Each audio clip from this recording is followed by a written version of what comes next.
সুবহানাল্লাহ বলো হামদুলিল্লাহ লা ইলাহা ইল্লাল্লাহ সুবহানাল্লাহ বলো হামদুলিল্লাহ ইল্লাল্লাহ লা ইলাহা লা ইলাহা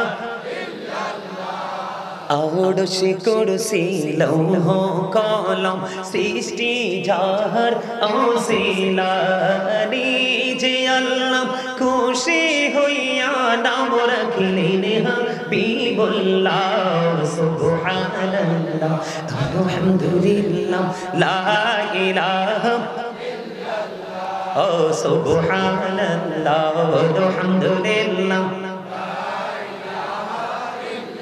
লা ইলাহা লা ইলাহা লা ইলাহা ইল্লাল্লাহ মুহাম্মাদুর রাসূলুল্লাহ সাল্লাল্লাহু আলাইহি ওয়াসাল্লাম জোরে বলুন আলহামদুলিল্লাহ। বন্ধুরে আমার বলতেছিলাম আমি এই দেহের পরিচয়টা সংক্ষিপ্ত করে দিলাম, ভিতরে আর একটা মানুষ আছে রে, ওই মানুষটার নাম আল্লাহর কোরআনের ভাষায় বলা হয় রূহ। বাংলা ভাষায় আমরা বাঙালি বাংলা ভাষায় এটাকে বলা হয় আত্মা। ইংরেজি ভাষা যাদের মাতৃভাষা তাদের ভাষায় বলা হয় এটাকে সোল। আল্লাহ বলেছেন say the soul is the word of my lord qawlir ruhu min amri rabbi past tense present tense future tense অতীত বর্তমান ভবিষ্যৎ। আমার ওয়াজ বুঝে নেবেন, অত্যন্ত ধৈর্য ধরে শুনবেন, কারণ এখান থেকে বোঝা যায় মানুষের আসল সত্তা হলো তার আত্মা, তার দেহ নয় বন্ধু। মানুষের আসল সত্তা হলো তার আত্মা, কারণ আত্মাটা যতদিন পর্যন্ত আপনার আমার মাঝে আছে ততদিন পর্যন্ত আপনি আমি মানুষ। যেদিন আপনার আমার মধ্য থেকে অচিন পাখি চলে যাবে বন্ধু, সেদিন আপনার আমার নামের আগে যুক্ত হয়ে যাবে বড়। তার মানে আপনি আমি আর মানুষ নই, লাশ হয়ে গেছি, ডেড বডি। কথা বলেন না কেন? যেদিন বাবা মায়ের মাঝে ছিল আপনার আমার এই বডিটা, সেদিন রূহটা ছিল আল্লাহর আরশের চারপাশে, রূহের জগতে। রূহ ছিল এক জায়গায়, দেহটা ছিল এক জায়গায়। সেদিন কিন্তু আপনার আমার নাম আব্দুল কুদ্দুস আব্দুর রহিম ছিল না, কারণ দেহ এবং আত্মা মিলে একজন মানুষ। আত্মা না থাকলে দেহের কোনো দাম নাই, দেহ না থাকলে আত্মার কোনো দাম নাই। এই জন্য বলতে চাই বন্ধু, মরণ হলো কি? মরণ হলো দেহ থেকে আত্মাটা আউট হয়ে যাওয়া। তোমরা অহংকার করতে পারো, আজকে যারা আমার সাথে দুরূদ পড়নি আমি বলবো তোমরা অহংকার করেছো। বলে হুজুর গো অহংকার তো করিনি, তাহলে কি করব? তোমরা কৃপণতা করেছো, নয়তো দুরূদ এবং জিকির থেকে বন্ধ রাখার কথা না। তোমরা দুরূদ পড়নি, মনটা খুলে জিকির করোনি, এই জন্য আমার রাগ হচ্ছে। আমার এত বেশি গুসা আমার মধ্যে চলে এসেছে, এর চাইতে বেশি রাগ হয়ে যায় আমার আল্লাহ। কারণ বান্দাকে বড় সুন্দর করে বানাইছে আল্লাহ রাব্বুল আলামিন। বলে বান্দা তোমরা কেন খবর রাখো না? তোমাদের তো কোরআনের সাথে কোনো সম্পৃক্ততা নেই, হাদিসের সাথে কোনো সম্পৃক্ততা নেই। তোমরা কেন রে বান্দা নষ্ট হয়ে গেলা? কেন রে তোমরা এত বেশি পৃথিবী লোভী হয়ে গেলা? তোমরা কি বোঝো না? আল্লাহ বলেছেন আল্লাযী খালাকাল মাউতা ওয়াল হায়াতা লিয়াবলুওয়ান্নাস, যিনি জীবন সৃষ্টি করেছেন, মৃত্যু সৃষ্টি করেছেন। হুজুর কেন গো? এর মধ্যে তোমাকে আমাকে পরীক্ষা করার জন্য। আল্লাহ রাব্বুল আলামিন এটা তোমার আমার জন্য পরীক্ষার হল, কেন বোঝো না? আল্লাহ রাব্বুল আলামিন বলে বান্দারে তোমরা কেন রে এত নষ্ট হয়ে গেলা, কেন এত প্রদ্রষ্ট হয়ে গেলা? পৃথিবী তোমাদেরকে মাতাল করে দিয়েছে। কোরআন শরীফের 30 পারা সূরা ইনফিতরের মধ্যে আল্লাহ রাব্বুল আলামিন বলে দিয়েছেন ফি আইয়ি সূরাতিম মা শাআ রাকাবাক। আল্লাহ রাব্বুল আলামিন বলতেছে বন্ধু, আল্লাহ রাব্বুল আলামিন আমাদেরকে আল্লাহর মন মতো করে বানাইছে।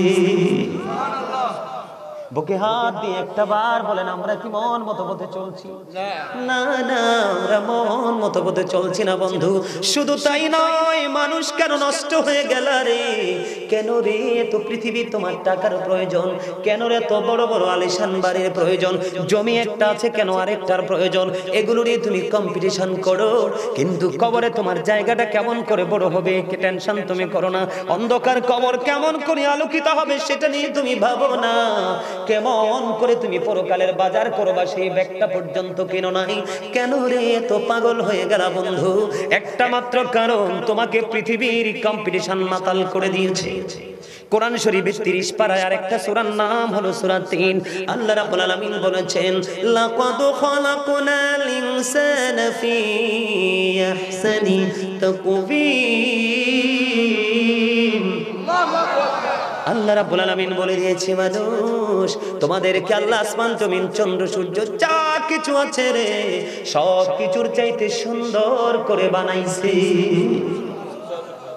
আজকে তুমি সুন্দর নাই, আজকে তুমি একেবারে 100% কালো হয়ে গেছো। কেন রে? একটা মাত্র কারণ, তুমি ইসলাম থেকে দূরে সরে গেছো, উলামায়ে কেরাম থেকে তুমি দূরে সরে গেছো। মনে রাখতে হবে, ইন্না দীনা ইনদাল্লাহিল ইসলাম, আল্লাহর মনোনীত ধর্ম হলো ইসলাম ধর্ম। Islam is not only a religion but also complete code of life. তোমার পরিপূর্ণ পূর্ণাঙ্গ জীবন ব্যবস্থা রয়েছে ইসলামের মধ্যে, আর সেই ইসলামের নির্যাস হলো আপনার আমার প্রাণের নবী। সামনে আসতে হবে, আর এই সুযোগে যারা যাওয়ার চলে যান। আসেন আসেন সবাই সামনে আসেন। আরে কথা শোনে না কিনলে? আরে আসেন সামনে সবাই। এই যে দেখেন না পিছনে সবাই দাঁড়ায় রয়েছে, সবাই আসেন। এই যে আপনাদের সামনে জায়গা আছে। কথা নয়, কথা নয়, ধীরে ধীরে ধীরে ধীরে, কথা নয়, একবারে কাছাকাছি হয়ে বসেন। এই যে আমার ভাইরা দাঁড়ায় রয়েছে পিছনে, ওদেরকেও বসতে দিতে হবে। সবাই আসেন, কাছাকাছি হয়ে বসেন সবাই। এই যার যার সামনে জায়গা আছে, খালি জায়গা। আরে মিয়া, এই সুন্নিয়ত মানে কি? আপনি বসার পরে যদি আপনার সামনে একটু জায়গা থাকে, আরেক ভাইকে বসার জন্য সেই জায়গাটা বরাদ্দ দেওয়াই হলো সুন্নিয়ত। আসেন সবাই আসেন। এই পাশটা মোটামুটি ঠিক আছে, কারণ এই পাশে সব মুরব্বি তো, সবগুলো বুঝেন। এই তো সবাই সামনে এসে বসেন। আমি আলোচনায় ঢুকলে কিন্তু আমি অন্য মানে প্রাসঙ্গিক কোনো কথা বলবো না। সবাই আসেন, সামনের দিকে এসে বসেন। ভাইরা তোমরা যারা পিছনে আছো, তোমরাও ভিতরে এসে বসো। হ্যাঁ আচ্ছা ঠিক আছে, আমি আমার কাজটা করলাম, আমি আমার দায়িত্বটা পালন করলাম। না, ভলান্টিয়ারদেরকে তো চিনি আমি। যাই হোক, আপনারা আলোচনা শুনবেন তো।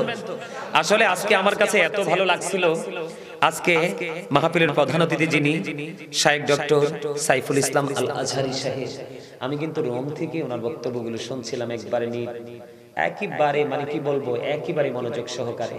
মানে একটার পর একটা কথা যে বলছেন একদম স্ট্রেট ফরওয়ার্ড ভাবে। আসলে সবগুলোই বলেছেন তিনি ঈমানি কথা। সবগুলো কি বলেছেন? ঈমানি কথা। রাসূলকে গ্রহণ করতে পারলেই আপনি আহলুস সুন্নাত ওয়াল জামাতের অন্তর্ভুক্ত। আহলুস সুন্নাহ মানে কি? রাসূলকে গ্রহণ করা, রাসূলকে গ্রহণ করা। রাসূলকে গ্রহণ করা মানে রাসূলের আদর্শকে আপনার মাঝে প্রতিষ্ঠিত করা, আর প্রতিষ্ঠিত করার পরেই আপনি কি করা? এটাকে বাস্তবে বাস্তবায়ন করা। আপনিও করবেন, আরেকজনকে করার জন্য আমন্ত্রণ জানাবেন। এটাই তো সম্মানিত উপস্থিতি, যেটা বলতে চেয়েছিলাম। আজকে আমার আলোচনা হলো, আমি ফিউচার নিয়ে আলোচনা করব, পরযোগ নিয়ে আলোচনা করব। এই জন্য আমি পবিত্র কালামে হাকিম থেকে ছোট্ট একটা আয়াত তেলাওয়াত করেছি। ইয়া আইয়ুহাল্লাযীনা আমানু কু আনফুসাকুম ওয়া আহলিকুম নারা। আল্লাহ বলেছেন, ও believers, save yourself and your families from the fire। আল্লাহ রাব্বুল আলামিন ঈমানদারদেরকে ডেকে ডেকে বলেছেন যে তুমি জাহান্নাম থেকে বাঁচো এবং তোমার পরিবারকেও জাহান্নাম থেকে বাঁচাও। বলেছেন কে? আল্লাহ। এখন আমি তো দেখছি আমার পরিবার পুরো জাহান্নামী। আমি আমার এই দুই চোখে দেখতে পাই আমার পুরো পরিবার জাহান্নামী। এখন আমি কি করব? আমি তো হতাশায় ভুগছি। আপনারা তো আমার পরিবার, আপনারা যদিও চাঁদপুর মতলব দক্ষিণে আপনার চরণেলক্ষ্মী গ্রামে বসবাস করেন, আমি যদিও কুমিল্লাতে বসবাস করি, আমরা কি আহলে সুন্নাত ওয়াল জামাতের অন্তর্ভুক্ত না? তাহলে আপনি আমি আমরা সবাই তো একই পরিবারের সদস্য।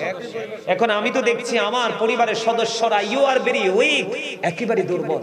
এখন আমি আমার এই পরিবারের সদস্যদেরকে একেবারে 100% স্ট্রং করে গড়ে তুলতে হবে, তাদেরকে স্ট্রং ভাবে তাদেরকে প্রিপেয়ার করতে হবে।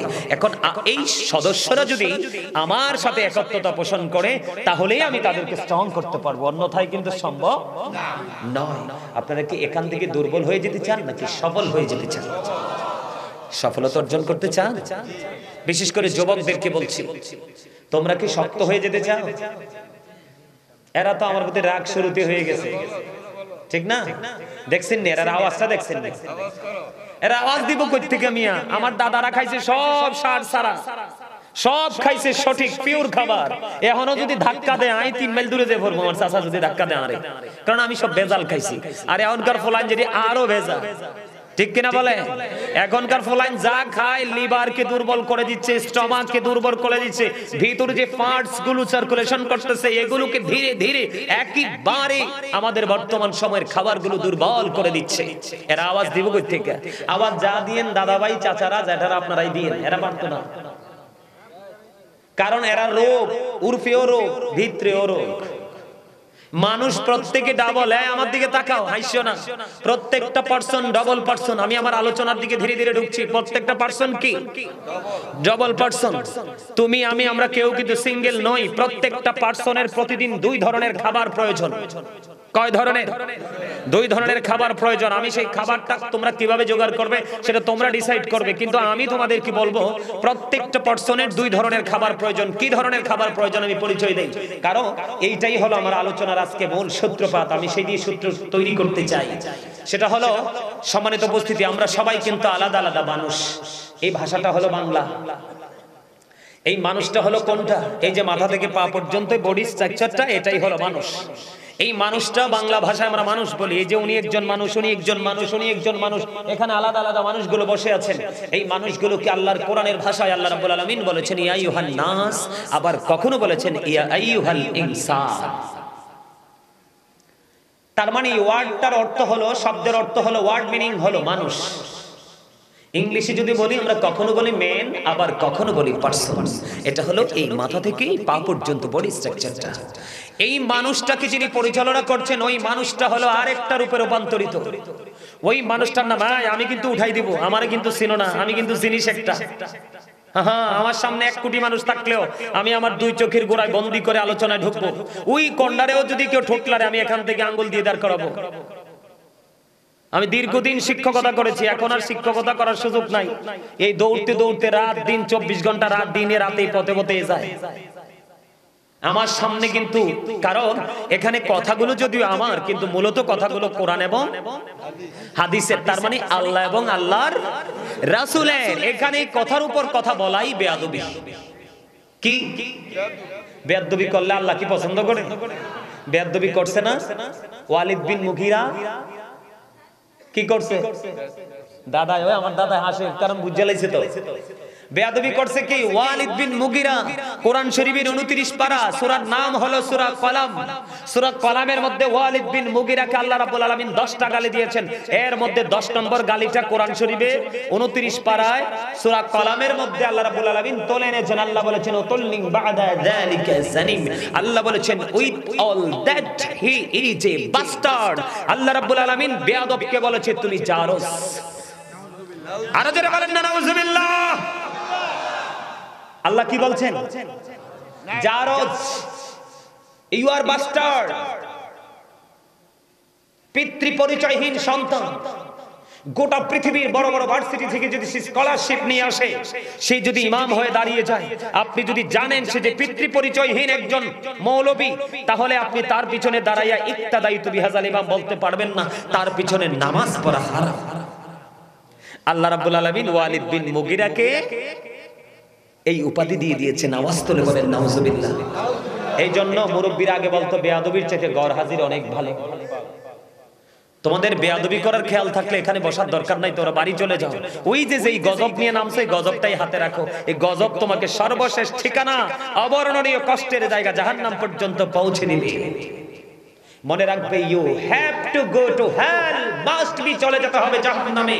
বর্তমান সমাজের নামধারী মুসলমানের বাচ্চাগুলো ম্যাক্সিমামই হবে জাহান্নামে। আমি আজকে জান্নাতের বাগান থেকে একেবারে কনফিডেন্সে বলতে পারি, কারণ মুসলমান বাচ্চারা আজকে যারা উল্টো ফতোয়া দিচ্ছে, যারা আল্লাহ রাসূলের বিরুদ্ধে কথা বলছে, কোরআন হাদিসের বিরুদ্ধে কথা বলছে, আজকে যুব সমাজ, কিছু কিছু যুব সমাজ তাদের কথা গ্রহণ করছে, যারা সঠিক কথা বলছে তাদেরকে বয়কট করছে। এটাই কিন্তু কি জাহান্নাম পর্যন্ত পৌঁছে দেওয়ার জন্য যথেষ্ট, ঠিক কিনা বলে? আর যদি তোমরা মুত্তাকি হয়ে যেতে পারো, আল্লাহ বলেছেন উইদ্দাত লিল মুত্তাকিন, ইউ গো টু প্যারাডাইস, জান্নাতে চলে যাও। জোরে জোরে করুন সুবহানাল্লাহ। আরে আরো জোরে। আমি মাঝে মাঝে সিটতেও যাব, মাঝে মাঝে হাসিও দিব, মজাও পাইবেন, আবার মাঝে মাঝে একটু ধাক্কাও দিব। কারণ ধাক্কা না দিলে কিন্তু বাচ্চা কাচ্চা মানুষ হয় না। কথা কন না কেন? মানুষ করতে হইব না রে। আলহামদুলিল্লাহ। আরে আরো জোরে। এত আস্তে আমিরা বলছি, আল্লাহ জবান দিছে জিকির করার জন্য, আলহামদুলিল্লাহ জিকির। আল্লাহ জিকির কেমনে করতে কইছে জানেন নি? আল্লাহ বলতেছি, ইয়া আইয়ুহাল্লাযীনা আমানু যিকুরুল্লাহা যিকরান কাসীরা ওয়া সাব্বিহুহু বুকরান তাওয়াসীলা। আল্লাহ বলেছেন ইমানদারদেরকে ডেকে ডেকে তোমরা বেশি বেশি করে আল্লাহর জিকির করো, সকাল টু সন্ধ্যা আল্লাহর পবিত্রতা ঘোষণা করো। জিকির করার কোনো সময়ের বা ব্যাপার স্যাপার নাই। আফাযকুরুল্লাহ কিয়ামা, দাঁড়িয়ে জিকির করো, কুউদান, বসে জিকির করো, ওয়া আলা যুনুবিকুম, শুয়ে শুয়ে জিকির করো। তারপরও জিকির বন্ধ করা যাবে না। জিকির করলে লাভ আছে তো। কেউ যদি 1 বিঘা পরিমাণ জিকির করতে করতে আল্লাহর দিকে এগিয়ে যায়, আমার নবী বলেছেন আল্লাহ সেই বান্দার দিকে 1 গজ পরিমাণ এগিয়ে আসে। কেউ যদি জিকির করতে করতে আল্লাহর দিকে 1 হাত পরিমাণ এগিয়ে যায়, আমার নবী জানিয়ে দিয়েছেন আল্লাহ তার দিকে 2 হাত পরিমাণ এগিয়ে আসে। কেউ যদি কোন জলসায় বসে মালিকের জিকির করেন, আমার নবী জানিয়ে দিয়েছেন আল্লাহ তার চাইতে উত্তম জলসায় মালিকের জিকির, মালিক জিকির করে। কেউ যদি হেঁটে হেঁটে জিকির করতে করতে আল্লাহ পর্যন্ত যেতে চায়, আল্লাহ বলেছে বান্দা আমাকে তোমরা কোনোদিনও খুঁজে পাবে না, আমি যদি তোমাদেরকে ধরা না দেই, তুমি হেঁটে হেঁটে জিকির করতে করতে এসো, আমি তোমার কাছে দৌড়ে এসে ধরা দিব। জিকিরে লাভ না লস? আরো জোরে। শুধু লাভ নেই। নবী বলেছেন জান্নাতের বাগানে যখন আসা যাওয়া করো, তখন তোমরা জান্নাতের বাগান থেকে ফল খেয়ে নিও। নবী গো, জান্নাতের বাগানের ফলটা কি? নবীজি জানিয়ে দিয়েছেন সুবহানাল্লাহ ওয়া হামদুলিল্লাহ লা ইলাহা ইল্লাল্লাহ, সুবহানাল্লাহ ওয়া হামদুলিল্লাহ ইল্লাল্লাহ, লা ইলাহা লা ইলাহা ইল্লাল্লাহ। আরশে কুরসি লৌহ কলম সৃষ্টি যাহার অসিলানি, যে আল্লাহ খুশি হইয়া নাম রাখিলেন হাবিবুল্লাহ। সুবহানাল্লাহ আলহামদুলিল্লাহ লা ইলাহা ও সুবহানাল্লাহ আলহামদুলিল্লাহ লা ইলাহা ইল্লাল্লাহ লা ইলাহা ইল্লাল্লাহ মুহাম্মাদুর রাসূলুল্লাহ সাল্লাল্লাহু আলাইহি ওয়াসাল্লাম। জোরে জোরে বলুন আলহামদুলিল্লাহ। বন্ধুরে আমার বলতেছিলাম, আমি এই দেহের পরিচয়টা সংক্ষিপ্ত করে দিলাম। ভিতরে আর একটা মানুষ আছে রে, ওই মানুষটার নাম আল্লাহর কোরআনের ভাষায় বলা হয় রূহ। বাংলা ভাষায়, আমরা বাঙালি বাংলা ভাষায় এটাকে বলা হয় আত্মা। ইংরেজি ভাষা যাদের মাতৃভাষা, তাদের ভাষায় বলা হয় এটাকে সোল। আল্লাহ বলেছেন say the soul is the word of my Lord, qawlir ruhu min amri rabbi, past tense, present tense, future tense, অতীত বর্তমান ভবিষ্যৎ। আমার ওয়াজ বুঝে নেবেন, অত্যন্ত ধৈর্য ধরে শুনবেন, কারণ এখান থেকে বোঝা যায় মানুষের আসল সত্তা হলো তার আত্মা, তার দেহ নয় বন্ধু। মানুষের আসল সত্তা হলো তার আত্মা, কারণ আত্মাটা যতদিন পর্যন্ত আপনার আমার মাঝে আছে ততদিন পর্যন্ত আপনি আমি মানুষ। যেদিন আপনার আমার মধ্য থেকে অচিন পাখি চলে যাবে বন্ধু, সেদিন আপনার আমার নামের আগে যুক্ত হয়ে যাবে বড়। তার মানে আপনি আমি আর মানুষ নই, লাশ হয়ে গেছি, ডেড বডি। কথা বলেন না কেন? যেদিন বাবা মায়ের মাঝে ছিল আপনার আমার এই বডিটা, সেদিন রূহটা ছিল আল্লাহর আরশের চারপাশে, রূহের জগতে রূহ ছিল এক জায়গায়, দেহটা ছিল এক জায়গায়। সেদিন কিন্তু আপনার আমার নাম আব্দুল কুদ্দুস আব্দুর রহিম ছিল না, কারণ দেহ এবং আত্মা মিলে একজন মানুষ। আত্মা না থাকলে দেহের কোনো দাম নাই, দেহ না থাকলে আত্মার কোনো দাম নাই। এই জন্য বলতে চাই বন্ধু, মরণ হলো কি? মরণ হলো দেহ থেকে আত্মাটা আউট হয়ে যাওয়া। তোমরা অহংকার করতে পারো, আজকে যারা আমার সাথে দুরূদ পড়নি, আমি বলবো তোমরা অহংকার করেছো। বলে হুজুর গো, অহংকার তো করিনি, তাহলে কি করব? তোমরা কৃপণতা করেছো, নয়তো দুরূদ এবং জিকির থেকে বন্ধ রাখার কথা না। তোমরা দুরূদ পড়নি, মনটা খুলে জিকির করোনি, এই জন্য আমার রাগ হচ্ছে। আমার এত বেশি গুসা আমার মধ্যে চলে এসেছে, এর চাইতে বেশি রাগ হয়ে যায় আমার আল্লাহ। কারণ বান্দাকে বড় সুন্দর করে বানাইছে আল্লাহ রাব্বুল আলামিন। বলে বান্দা, তোমরা কেন খবর রাখো না? তোমাদের তো কোরআনের সাথে কোনো সম্পৃক্ততা নেই, হাদিসের সাথে কোনো সম্পৃক্ততা নেই। তোমরা কেন রে বান্দা নষ্ট হয়ে গেলা? কেন রে তোমরা এত বেশি পৃথিবী লোভী হয়ে গেলা? তোমরা কি বোঝো না? আল্লাহ বলেছেন, আল্লাযী খালাকাল মাউতা ওয়াল হায়াতা লিয়াবলুওয়ান্নাস, যিনি জীবন সৃষ্টি করেছেন, মৃত্যু সৃষ্টি করেছেন। হুজুর কেন গো? এর মধ্যে তোমাকে আমাকে পরীক্ষা করার জন্য। আল্লাহ রাব্বুল আলামিন, এটা তোমার আমার জন্য পরীক্ষার হল, কেন বোঝো না? আল্লাহ রাব্বুল আলামিন বলে, বান্দারে তোমরা কেন রে এত নষ্ট হয়ে গেলা? কেন এত পথভ্রষ্ট হয়ে গেলা? পৃথিবী তোমাদেরকে মাতাল করে দিয়েছে। কোরআন শরীফের 30 পারা সূরা ইনফিতরের মধ্যে আল্লাহ রাব্বুল আলামিন বলে দিয়েছেন, ফি আইয়ি সূরাতিন মা শাআ রাকাবাক। আল্লাহ রাব্বুল আলামিন বলতেছে, বন্ধু আল্লাহ রাব্বুল আলামিন আমাদেরকে আল্লাহর মন মতো করে বানাইছে। বুকে হাত দিয়ে একটা বার বলেন, আমরা কি মন মতো পথে চলছি? না না, আমরা মন মতো পথে চলছি না বন্ধু। শুধু তাই নয়, মানুষ কেন নষ্ট হয়ে গেল রে? কেন রে এত পৃথিবী তোমার টাকার প্রয়োজন? কেন রে এত বড় বড় আলিশান বাড়ির প্রয়োজন? জমি একটা আছে, কেন আরেকটার প্রয়োজন? এগুলো নিয়ে তুমি কম্পিটিশন করো, কিন্তু কবরে তোমার জায়গাটা কেমন করে বড় হবে কি টেনশন তুমি করো না। অন্ধকার কবর কেমন করে আলোকিত হবে সেটা নিয়ে তুমি ভাবো না। কেমন করে তুমি পরকালের বাজার করবা সেই ব্যাগটা পর্যন্ত কেন নাই। কেন রে এত পাগল হয়ে গেলা বন্ধু? একটা মাত্র কারণ, তোমাকে পৃথিবীর কম্পিটিশন মাতাল করে দিয়েছে। কোরআন শরীফের 30 পারায় আরেকটা সূরার নাম হলো সূরা 3। আল্লাহ রাব্বুল আলামিন বলেছেন, লাকাদ খালাকনাল ইনসানা ফি আহসানি তাকওয়িম। আল্লাহ রাব্বুল আলামিন বলে দিয়েছে, মানুষ তোমাদেরকে আল্লাহ আসমান জমিন চন্দ্র সূর্য যা কিছু আছে রে, সব কিছুর চাইতে সুন্দর করে বানাইছে। আজকে তুমি সুন্দর নাই, আজকে তুমি একেবারে 100% কালো হয়ে গেছো। কেন রে? একটা মাত্র কারণ, তুমি ইসলাম থেকে দূরে সরে গেছো, উলামায়ে কেরাম থেকে তুমি দূরে সরে গেছো। মনে রাখতে হবে, ইন্না দীনা ইনদাল্লাহিল ইসলাম, আল্লাহর মনোনীত ধর্ম হলো ইসলাম ধর্ম। Islam is not only a religion but also complete code of life. তোমার পরিপূর্ণ পূর্ণাঙ্গ জীবন ব্যবস্থা রয়েছে ইসলামের মধ্যে, আর সেই ইসলামের নির্যাস হলো আপনার আমার প্রাণের নবী। আমার কথা কি আপনাদের বুঝে আসে?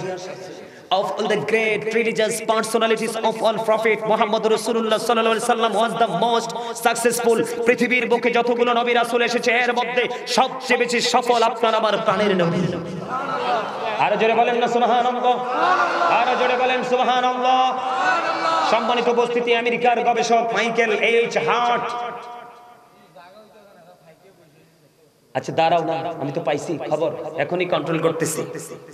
আমেরিকার গবেষক, আমার দিকে তাকান, আমি কি বলছি শুধু মন দিয়ে শুনবেন। আমেরিকার গবেষক তিনি 100 জন প্রভাবশালীর তালিকা করেছেন। তিনি বলেছেন the 100 A ranking of the most influential person in the history. 100 জন প্রভাবশালীর তালিকা তিনি করেছেন। ইনফ্লুয়েন্সিয়াল দ্বারা সর্বশ্রেষ্ঠ প্রভাবশালী হিসাবে আপনার আমার প্রাণের নবীকে আখ্যায়িত করেছেন। আওয়াজ করে বলেন না সুবহানাল্লাহ। আজকে সেই নবীর উম্মত হই আমরা নগণ্য, জঘন্য, নিকৃষ্ট, পথভ্রষ্ট। কথা বলেন না কেন? ঠিক। আজকের এই জান্নাতের বাগান দেখে আপনাদের এই এলাকার মানুষের কম্পিটিশন করা দরকার ছিল এবং লটারি করার দরকার ছিল যে কার আগে কে গিয়ে জান্নাতের বাগানে বসবে। এই আমি যেটা বলতেছি, ঘুরে গেছিলাম আপনাদের সামনে। এক কথায় যাদেরকে বেঈমান বলা হয়, সাদা কুকুর বলেন, কালা কুকুর বলেন, সব বেঈমান। পশ্চিমারি সাদা সাদা কুকুর না, তাদের ইন্ধনে আজকে আপনারা হাসেন, আজকে ফিলিস্তিনকে ধ্বংস করে দিচ্ছে। কথা বলেন না কেন? এই সাদা সাদা কুকুরগুলোর কিন্তু ফিউচার নাই। আল্লাহ বলেছেন ওয়াইদাত লিল কাফিরিন, you have to go to hell, তাদের চলে যেতে হবে জাহান্নামে। আল্লাহ রাব্বুল আলামিন কাফিরদের জন্য জাহান্নাম বরাদ্দ করে রেখেছেন।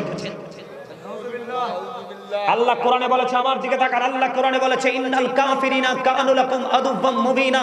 আল্লাহ বলেছেন the heretics are the eternal enemy of the believers. ঈমানদারদের প্রকাশ্য শত্রু হলো বেঈমানেরা। আজকে মুসলমানের সারা অঙ্গ, সারা ঘর, পুরো জুড়ে মুসলমানের বিধর্মীদের সংস্কৃতি বিরাজ করছে। আল্লাহ কয় শত্রু, তারা বেঈমান, তারা তোমাদের শত্রু, আর তোমরা তাদেরকে বন্ধু করে নিয়েছো। চুল কাটার স্টাইল ইহুদিদের স্টাইল, দাঁত ব্রাশ করার স্টাইল ইহুদিদের স্টাইল, ঘুম থেকে জাগ্রত হওয়ার সিস্টেম ইহুদিদের সিস্টেম, রাতের বেলা বিছানায় যে ঘুমানোর সিস্টেম ইহুদিদের সিস্টেম, তোমরা যে খাবারটা খাও, দাঁড়িয়ে দাঁড়িয়ে খাবারটা খাও, এগুলো তো ইহুদি নাসারাদের কাজ। রাস্তা পথে হাঁটলে দেখবেন এখনকার যুবক ছেলেরা সালাম দেয় না। সব দিকে অনলাইন দেখে দেখে ইহুদিদের সংস্কৃতি নিজেদের মধ্যে আপন করে নিয়ে এসেছে। মনে রাখবা, তোমরা যাওয়ার সময় ইমানটা, আমল তো দূরের কথা, তোমরা তোমাদের ইমানটা পর্যন্ত নিয়ে যেতে পারবা না। আওয়াজ করে বলেন নাউজুবিল্লাহ, আর জোরে বলেন নাউজুবিল্লাহ। বন্ধুরে আমার, জাহান্নামের ভয়াবহতা নিয়ে যদি আমি একটুখানি বলে বন্ধু, তার আগে ছোট্ট একটা হাদিস শরীফ বলবো আপনারা আমার প্রাণের নবীর নূরানী জবান মোবারক থেকে। আমি ভুলে গেছি, আমি আমার মা বোনদেরকে বলবো, আপনাদের প্যান্ডেলের চারপাশে অনেক মা বোনের এসে দাঁড়িয়ে আছে, আপনারা একটু চেপে চেপে কাছাকাছি হয়ে বসুন। যারা দাঁড়িয়ে আছে তাদেরকেও বসার সুযোগ করে দেন। আমি আমার মা বোনদেরকে বিনীতভাবে অনুরোধ করব, আপনারা সবাই চেপে চেপে একজন আরেকজনকে বসার সুযোগ করে দেন। বন্ধুরে আমার, ওই যে বলেছি জিকিরের ফজিলতটা কিন্তু ছোট্ট করে একটু বলে ফেলেছি, বলছি না আমি দুরূদ পড়েছি, আপনারা দুরূদটা পড়েননি। ছোট্ট করে দুইটা হাদিস শরীফ বলবো বন্ধু। জুমার দিনে কেউ যদি প্রাণের নবীকে ভালোবেসে মাত্র 80 বার দুরূদ পড়তে পারে, তার 80 বছরের সগীরা গুনাহ আমার আল্লাহ মাফ করে দেয়। সুবহানাল্লাহ বলেন না? বন্ধুরে আমার, হাদিস কানে এসেছে দাইলামি শরীফের মধ্যে। হাদিসের রাবী হলেন হযরতে আনাস রাদিয়াল্লাহু তাআলা আনহু। আপনার নবী, আমার নবী, দু জাহানের বাদশা নবী, তিনি বলে দিয়েছেন, কেউ যদি পৃথিবীর বুকে প্রত্যেকটা দিন, যুবক হোক বা যুবতী হোক, বৃদ্ধ হোক বা বৃদ্ধা হোক, নারী হোক বা পুরুষ হোক, কেউ যদি প্রতিদিন প্রাণের নবীকে ভালোবাসিয়া মাত্র 1000 বার যদি দুরূদ পড়তে পারে রে, সেই জান্নাত না দেখা পর্যন্ত তার মরণ হবে না। বন্ধু, আমরা কতটা অকৃতজ্ঞ। নবীজির শানে দরুদ পড়ছি আমরা, তোমরা হেসেছো কতটা, পোড়া কপাল তোমরা, কতটা অহংকারী তোমরা, কতটা কৃপণ। আমি জাহান্নামের ভয়াবহতা নিয়ে যদি বলি, আপনারা ওয়াজ মনে রাখবেন। সূরা ইনফিতরের মধ্যে আল্লাহ বলেছেন আমাদেরকে আল্লাহর মন মতো করে বানাইছেন। সূরা 3-এর মধ্যে বলেছেন সৃষ্টির মধ্যে সব কিছুর চাইতে সুন্দর করে বানাইছে। আপনি আমি বলি ওই লোকটা কালো, ওই লোকটা সুন্দর, কিন্তু আল্লাহর কাছে কালো সুন্দর নেই, আল্লাহর কাছে সবাই সুন্দর। আরো সুন্দর হলো যারা আল্লাহ রাসূলের গোলাম। বন্ধুরে আমার, এই যে সুন্দর মানুষগুলোর প্রথম আমি যদি বলি, আজকে শুরুটা করবো এমনি ভাবে বন্ধু।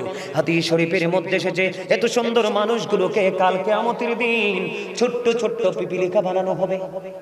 কি বানানো হবে? পিপিলিকা চিনেননি? পিঁপড়া, পিঁপড়া। আপনার আমার মনের অজান্তে অনেক পিপিলিকা বন্ধু পায়ের নিচে পড়ে পিষ্ট হয়ে মারা যায়। আল্লাহর হাবিব জানিয়ে দিয়েছে, ও বন্ধু, মানুষকে ছোট ছোট পিপিলিকা বানানো হবে, চারপাশ তাদেরকে আযাব বন্ধু ঘিরে ফেলবে, আর এই আযাব তাদেরকে চারপাশ ঘিরে ফেলবে, তাদেরকে বাউলাস নামক জাহান্নামের দিকে টেনে হেসড়ে নিয়ে যাওয়া হবে।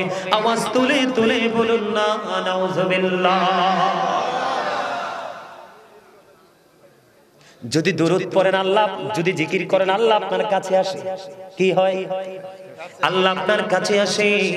যদি দুরূদ পড়েন আপনার জান্নাতের দলিল পেয়ে গেলাম। আর আপনি অহংকার করে, কৃপণতা করে দুরূদ পড়েননি, জিকির করেননি, আপনার সরত হবে কাল কিয়ামতের দিন বন্ধু পিপিলিকার সরত। কিসের সরত? ছোট্ট ছোট্ট পিপিলিকার মতো বানানো হবে, অপমান তাদের চারপাশে ঘেরাও করে ফেলবে, বাউলাস নামক জাহান্নামের দিকে তাদেরকে টেনে হেসড়ে নিয়ে যাওয়া হবে। কারণ অহংকার করো না, অহংকার একমাত্র মালিকেরই সাজে, যার কোনো ক্ষয় নেই, বিনাশ নেই, যার কোনো মরণ নেই, তিনি স্থান থেকে পর্যন্ত পবিত্র।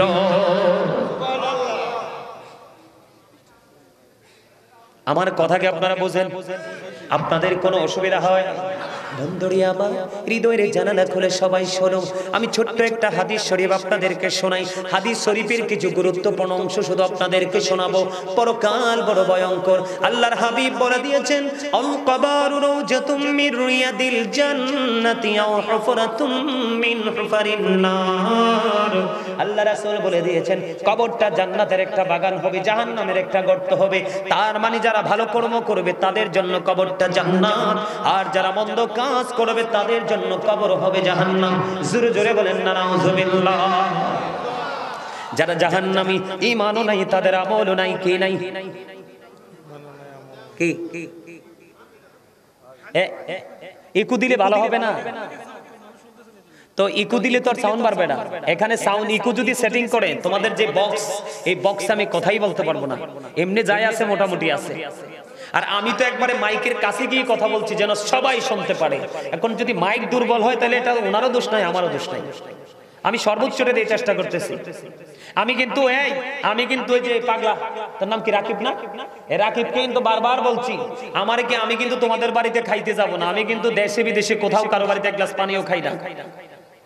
আমার এটা অভ্যাস, আজকে বহু বছর, যোগ পার হয়ে গেছে। আমি কিন্তু সব জায়গায় বলে থাকি, আমার জন্য একটা জিনিস বরাদ্দ রাখবা, সাউন্ড সিস্টেম। যদি সাউন্ড সিস্টেমটা তোমরা আমাকে ভালো দিতে পারো, আমি তোমাদেরকে প্রাণ খুলে আলোচনা শোনাবো। তবে সাউন্ড যদি ভালো না হয়, আমি সোজা নেমে যাবো। তবে আজকের সাউন্ডটা ভালো না, বেশিক্ষণ আলোচনা করতে পারবো না, আপনারাও শুনে বুঝতেছেন। তারপর আমি আলোচনা যতক্ষণ করা যায় করবো, আপনারা একটু ধৈর্য ধরে শোনেন। আমি একেবারে মানে একদম নন স্টপলি আমি আমার আলোচনাটা শেষ করবো। আলহামদুলিল্লাহ বলেন আরো জোরে। কবরটা কি? জাহান্নামের গর্ত এবং জান্নাতের বাগান, নেগেটিভ এবং পজিটিভ, আলো এবং আধার। আজকে জাহান্নাম নিয়ে আলোচনা করব, কারণ জাহান্নামী মানুষ শুধু চোখ মেললে দেখা যায়, জান্নাতি মানুষ কোথায় আছে একমাত্র আল্লাহই ভালো জানে।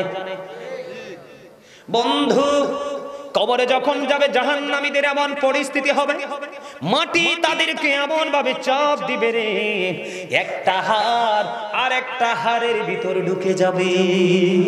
জোরে জোরে নাউজুবিল্লাহ।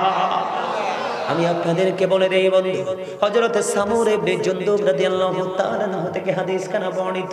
আমার নবী, আপনার নবী, দু জাহানের বাদশা নবী, তিনি সব সময় প্রশ্ন করতেন। একদিন সাহাবায়ে কেরামদেরকে প্রশ্ন করলেন, তোমরা কোনো স্বপ্ন দেখেছো কিনা?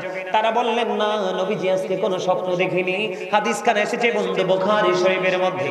নবীজি বললেন, আমি আজকে একটা স্বপ্ন দেখেছি, তোমাদেরকে বলবো। কি করব? আমি তোমাদেরকে বলবো। এবার নবীজি যখন তারা জানতে চাইলেন, নবীজি বললেন, দুইজন ফেরেশতা আসলেন আমার কাছে, এসে বললেন, নবী গো, চলুন আমরা ভ্রমণ করে আসি। নবীজি ভ্রমণ করতে শুরু করলেন। করতে করতে হঠাৎ করে দেখতে পাইলেন, একজন ব্যক্তি এমন অবস্থায় দেখতে পাইলেন, তাকে একজন ব্যক্তি এমন ভাবে পাথর নিক্ষেপ করতেছে, বারবার তাকে পাথর মারতেছে। বন্ধু, পাথর যখন মারতেছে তার মাথাটা থেতরে যাচ্ছে, ভেঙে চৌচির অস্থির হয়ে যাচ্ছে, পাথরগুলো চারিদিকে ছড়িয়ে ছিটিয়ে যাচ্ছে। আবার তিনি পাথরগুলো কুড়িয়ে আনতেছে, কুড়িয়ে আনতে আনতে চাইয়া দেখে লোকটার মাথাটা আবার পুরো ইনটেক হয়ে যায়। এমনি ভাবে তার এই সাজাটা চলমান। নবীজি প্রশ্ন করলেন এই অবস্থা কেন? কয় সুবহানাল্লাহ। নবী কয় সামনের দিকে চলেন। আপনারা মনে রাখবেন, নবীজি সামনের দিকে হাঁটতে শুরু করলেন। সামনের দিকে যাইয়া নবীজি দেখতে পাইলেন একটা লোক এমনি একটা গদির মধ্যে চিত হয়ে হেলান্দিস হয়ে আছে। এবার নবীজি দেখতে পাইলেন একটা আশ্রা দিয়ে তার কান, তার ঘাড়, এইগুলো শুধু একদিক দিয়ে চামড়াটা তুলে ফেলতেছে, আরেক দিক দিয়ে জোড়া লাগতেছে, এই দিক দিয়ে চামড়াটা তুলে ফেলতেছে, ওই দিক দিয়ে জোড়া লাগতেছে। এমনি করে করে এই কন্টিনিউ চলতেছে, একদিক দিয়ে চামড়া তুলে আরেক দিক দিয়ে এটা জোড়া লাগতেছে। এমনটি করতে করতে করতে করতে নবীজি প্রশ্ন করলেন এমনটি কেন? সুবহানাল্লাহ। নবী গো সামনের দিকে চলুন। নবীজি সামনের দিকে চলতে শুরু করলেন। চলতে চলতে চলতে চলতে বন্ধু নবীজি সামনের দিকে গেলেন। যাইয়া দেখেন আগুনের একটা চুলা দেখা যায়। আগুনের এই চুলার মধ্যে উত্তপ্ত আগুন সুরগুল শোনা যায়। চাইয়া দেখলেন এটার মধ্যে শুধু উলঙ্গ নারী পুরুষ জ্বলতেছে কন্টিনিউ, শোরগোল হট্টগোল শোনা যায় বন্ধু। আমি কিন্তু গুরুত্বপূর্ণ জায়গাগুলো আপনাদের সামনে তুলে ধরতেছি বন্ধু, যেটা এখন বর্তমান সমাজে মানুষের মধ্যে যেটা প্রচলিত আছে বোঝানোর জন্য। নবীজি বললেন এখানে কারা, এটা কি?